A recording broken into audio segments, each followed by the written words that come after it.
4 formations politiques de la mouvance et 4 de l'opposition ont déposé mercredi 2 novembre leur liste de candidatures pour le compte des élections législatives de janvier 2023. L'Union démocratique pour un Bénin nouveau, UDBN, et le mouvement des élites engagées pour l'émancipation du Bénin Mouel Bénin ont réussi le pari, à l'instar de l'Union progressiste Le Renouveau, dont les responsables apprécient la bonne organisation de cette étape du processus. Nous voyons qu'il y a du sérieux dans l'organisation et donc ça nous laisse à présager de la bonne suite du processus.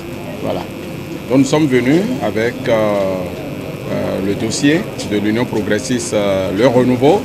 Nous avons déposé un dossier très propre. Malheureusement, quelques soucis dans l'administration ont fait que les quitus fiscaux, par exemple, nous n'avons pas pu tout avoir.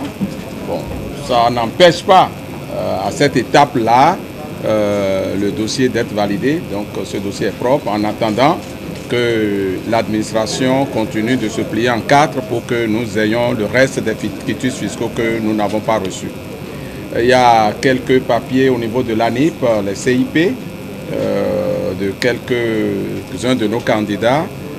Nous allons nous plier en 4 avec l'administration aussi de l'ANIP pour que ces papiers-là nous parviennent dans les délais afin que nous puissions compléter ces éléments absents dans notre dossier. Sinon, le dossier est propre et nous avons fini le contrôle et le quitus est en train d'être signé. C'est des détails, mais il manque quelques quitus fiscaux, il manque quelques CIP parce que vous savez, les dossiers ont été donnés, mais il se fait que quelques CIP ont été périmés. Nous avons lancé l'administration de l'ANIP et cette CIP-là, nous ne sommes pas encore parvenus parce qu'il faut un certain délai pour qu'ils puissent les traiter. Donc ces papiers-là manquent dans notre dossier ou bien ils sont dans le dossier mais irréguliers selon nous. Donc on va les compléter dans les délais prescrits par la loi.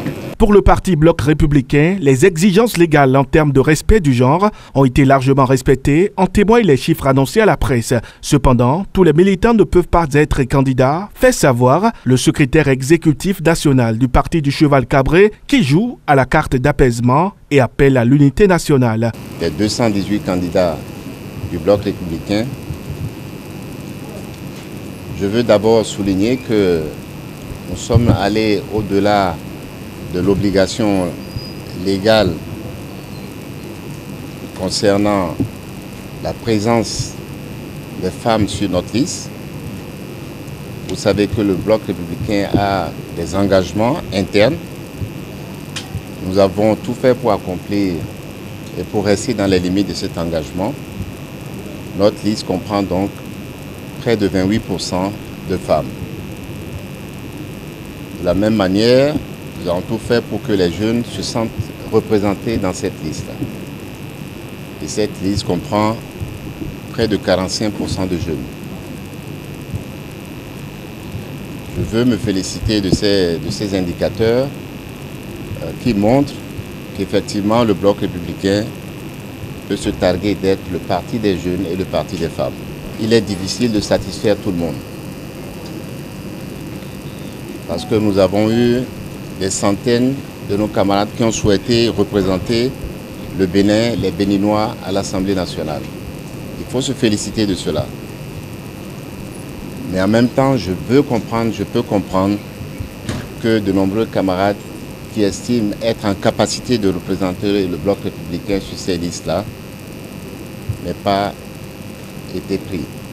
Et je veux donc leur demander solennellement ce soir de se mettre tous derrière cette liste-là et de soutenir tous leurs candidats partout au Bénin.